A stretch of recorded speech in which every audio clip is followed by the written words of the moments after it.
कली साहब, आजकल पाकिस्तान में जो पेंशन का निज़ाम मौजूद है, आप उसके बारे में हमें तफसील से बताइए, क्योंकि हमारा अपना ये ख्याल है कि बहुत सारे जो इसके पोटेंशियल बेनिफिशरीज़ हैं उनको ख़ुद भी इस निज़ाम के ख़द्दो खाल का अंदाज़ा नहीं है।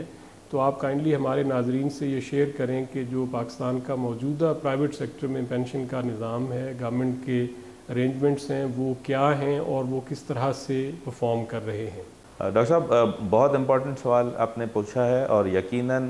एक तो ओवरऑल चूँकि हमारे माशरे में तालीम की शरह बहुत कम है, और दूसरी वजह यह है कि चूँकि अनएम्प्लॉयमेंट लेवल्स बहुत ज़्यादा हैं, तो बदकिस्मती से हमारे जो एम्प्लॉयर्स हैं वो भी उस लेवल पे हमारे लोगों को ये सोशल प्रोटेक्शन की जो स्कीम्स हैं उसका हिस्सा नहीं बना रहे होते। और जबकि लोगों को भी अपने हुकूक का पता ना हो तो एम्प्लॉयर्स भी उसको मिसयूज़ करते हैं। तो ये बहुत ज़रूरी है कि हम लोगों को बताएं कि एक्चुअली उनके हुकूक हैं क्या। जो सोशल प्रोटेक्शन की स्कीम्स हैं जो इस वक्त पाकिस्तान में हैं, वो मेरा ख़्याल है कि एक तो सूबाई लेवल पे हैं जिनको हम कहते हैं सोशल सिक्योरिटी इंस्टीट्यूशंस, और दूसरे वफाक की लेवल पे हैं जो कि मेनली जो है वो एक इदारा है employees old age benefits institution. जो सोशल सिक्योरिटी के इदारे हैं वो सूबे उनको कंट्रोल करते हैं, और उनका भी एक तरीक़ाकार ये है कि जो भी एम्प्लॉयर्स हैं वो एक कानून के मुताबिक एक सर्टन परसेंटेज ऑफ वेजेस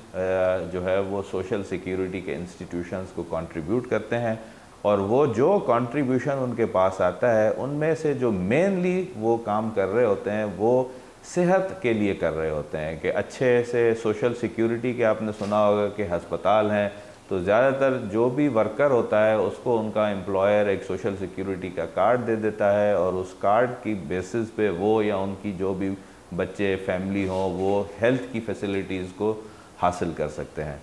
उसके अलावा अगर कभी कोई वर्क से रिलेटेड कोई इंजरी अगर हो जाए, मकसद दौरान अपने फैक्ट्री में कोई इंजरी हो जाए जिसकी वजह से वो कमाने के लायक ना रहें, तो उनको फिर वो जो है वो इनवैलिडिटी की जो पेंशन के तौर पे दी जाती है। और फिर इसी तरह से अगर उनकी दौरान मुलाजमत डेथ हो जाए तो उनके लवाहिकीन को फिर वो सोशल सिक्योरिटी के जो इदारे हैं वो डेथ ग्रांट्स दे रहे होते हैं। उसके अलावा और भी काफ़ी सारी स्कीम है, बच्चों की तालीम के लिए उनकी स्कीम है। जो औरतें जिनके शोहर का इंतकाल हो जाए तो वो उनकी इद्दत के दौरान उनको सपोर्ट करने की कोई स्कीम्स हैं। ये मकसद ब्रॉडली जो मैं इनको डिफ़ाइन कर सकता हूँ, ये सूबाई लेवल पे चीज़ें हैं जो हमारे जो वर्कर्स हैं या जो उनके लिए मौजूद हैं। फिर इसी तरह से वफाक की लेवल पे ये जो इदारा है employees old age benefits institution, इसके लिए 1976 में भुट्टो साहब के वक्त में ये कानून जो है वो नाफिज किया गया था। और इस कानून का यकीनी तौर पे सिर्फ़ और सिर्फ मकसद ये था कि वो लोग जो हमारे पब्लिक सेक्टर से हट के प्राइवेट इदारों में काम कर रहे हैं तो उनके लिए बुढ़ापे की पेंशन का कोई बंदोबस्त किया जाए। और इस स्कीम का इसका जो तरीक़ाकार है वो ये है कि कोई भी ऐसा प्राइवेट इदारा जिसमें 5 या 5 से ज़्यादा मुलाजमीन हो तो कानून उनको पाबंद करता है कि वो employees old age benefits institution के साथ अपने आप को रजिस्टर कराएं। और रजिस्टर कराने का मकसद ये होता है कि फिर वो हर माह 6% जो उस साल में जो मिनिमम वेज जो नोटिफाइड हो, जो कि इस वक्त लास्ट जो नोटिफाइड है वो 13,000 रुपये है, तो 13,000 रुपये का 6%, इसका मतलब यह है कि वो 780 रुपये अपने हर एम्प्लॉई के मद में इस इदारे के पास जमा करवाएं। और इस 6% में से 5% जो है वो एम्प्लॉयर ने ख़ुद कंट्रीब्यूट करना होता है, और 1% जो है वो एम्प्लॉई ने ख़ुद देना होता है। और इसका एक बड़ा अब तो चूँकि टेक्नोलॉजी का दौर है तो एक बड़ा बेहतरीन निज़ाम EOBI में मौजूद है कि हर एम्प्लॉयर ख़ुद अपने जो है वो EOBI के जो सर्वर है उस पर जाके अपना हर महीने की अपनी पेंशन का पेरोल क्रिएट करता है। उसमें वो अपने एम्प्लॉयज़ के शनाख्ती कार्ड नंबर वो सारे मेंशन करता है, फिर उसी को बैंक में जाके डिपॉज़िट कर देता है। और ये जो डाटा है ये एक, अगर कोई भी आदमी कोई भी मुलाजमीन ये जानना चाहें कि आया मेरा एम्प्लॉयर मेरे बिहाफ पे मेरी कंट्रीब्यूशन जमा कर रहा है या नहीं कर रहा है, तो वो EOBI की वेबसाइट है, उस पर जाए, अपना शनाख्ती कार्ड नंबर उसमें डाले, तो वो ना सिर्फ अपना रजिस्ट्रेशन स्टेटस देख सकता है बल्कि अपनी उसके बिहाफ पे जितनी भी कंट्रीब्यूशंस आई हुई हैं वो भी वो देख सकता है। अच्छा, फिर होता क्या है कि 2-3 ऐसी सूरतें होती हैं कि जब या तो वो मुलाजिम 60 साल की उम्र पे पहुंच जाए, मर्द हजरात 60 साल की उम्र पे पहुंच जाए और ख़वातीन जो हैं वो 55 साल की उम्र को पहुंच जाएं, तो फिर उनकी ओल्ड एज पेंशन का जो है वो के लिए वो एलिजिबल हो जाते हैं। लेकिन उनके लिए ये ज़रूरी है कि 60 साल की उम्र पे पहुंचने से पहले उन्होंने कम से कम 15 साल जो उनके एम्प्लॉयर हैं, मुख्तलिफ एम्प्लॉयर्स हैं, जहाँ पे भी उन्होंने काम किए हैं, वो उन्होंने उनके लिए 15 साल तक वो कंट्रीब्यूशन जमा की हुई हो। और उसके बाद फिर जो है वो उनको पेंशन मिलना शुरू हो जाती है कि इस वक्त जो हमें मिनिमम पेंशन किसी भी एम्प्लॉई को जो अगर 15 साल की सर्विस करने के बाद रिटायर हो तो 6,500 रुपये माहाना पेंशन उनकी शुरू हो जाती है। और अगर किसी आदमी की जो कंट्रीब्यूशन है वो 15 साल से ज़्यादा हो, 18 साल हो, 20 साल हो, 25 साल हो, तो फिर उसका एक पूरा एक फार्मूला है। वो बड़ा सिंपल फार्मूला है कि जिस साल आप रिटायर हो रहे होते हैं उस साल की जो मिनिमम वेज है उसको मल्टीप्लाई किया जाता है कि जितने साल आपका कंट्रीब्यूशन रिसीव हुआ है और 50 से उसको डिवाइड करके आपकी जो है वो पेंशन डिटरमिन हो जाती है। तो मैंने तो ये देखा है कि आम तौर पे हम ये समझते हैं कि पेंशन सिर्फ 6,500 रुपये होती है, लेकिन पेंशन 13, 14, 15,000 की रेंज में भी लोगों की होती है जिन्होंने 40-40 साल इस स्कीम में कंट्रीब्यूट किया है। अच्छा, उसके अलावा इसमें एक बहुत इस EOBI के एक्ट में एक बहुत बड़ा सेफगार्ड मौजूद है कि फ़र्ज़ करें एक आदमी किसी एम्प्लॉयर के साथ रजिस्टर होता है और वो 2 साल की जो इंश्योरेबल एम्प्लॉयमेंट है वो करने के बाद अगर उनकी डेथ हो जाती है तो फिर भी उनके लवाहिकीन को EOBI पेंशन देना शुरू कर देती है। फिर इसी तरह से जिन लोगों को अगर फ़र्ज़ करें उनकी इंश्योरेबल एम्प्लॉयमेंट जो है जो वो 15 साल नहीं बनती,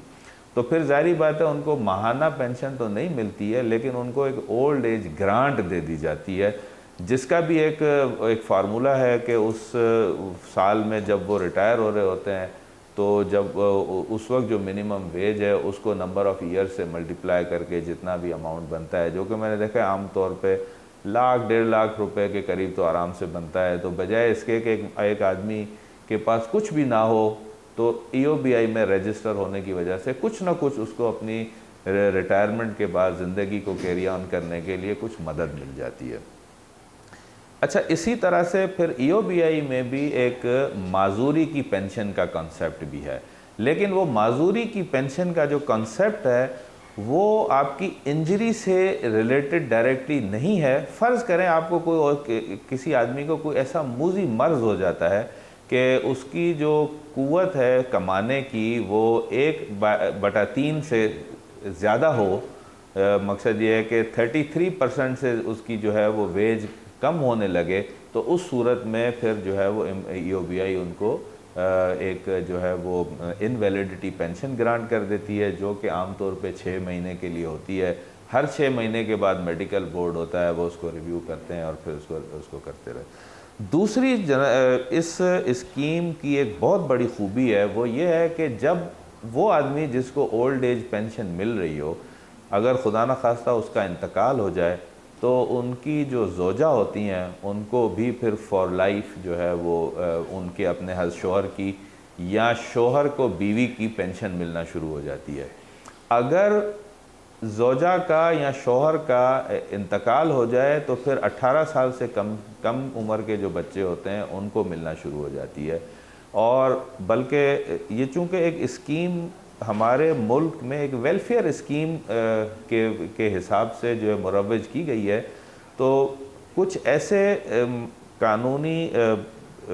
प्रोविज़न्स अवेलेबल हैं जिससे फ़र्ज़ करें कि अगर एक गैर शादीशुदा बच्ची को 18 साल तक पेंशन मिलनी चाहिए थी, लेकिन सरकार ने उनको इस तरह से एक्सटेंड किया हुआ है कि अगर उनकी शादी भी हो जाए 18 साल की उम्र से पहले तो भी उनको वो पेंशन मिलती रहती है। तो मकसद मेरे हिसाब से काफ़ी सारी इसमें चीज़ें हैं कि जो हमारे लिए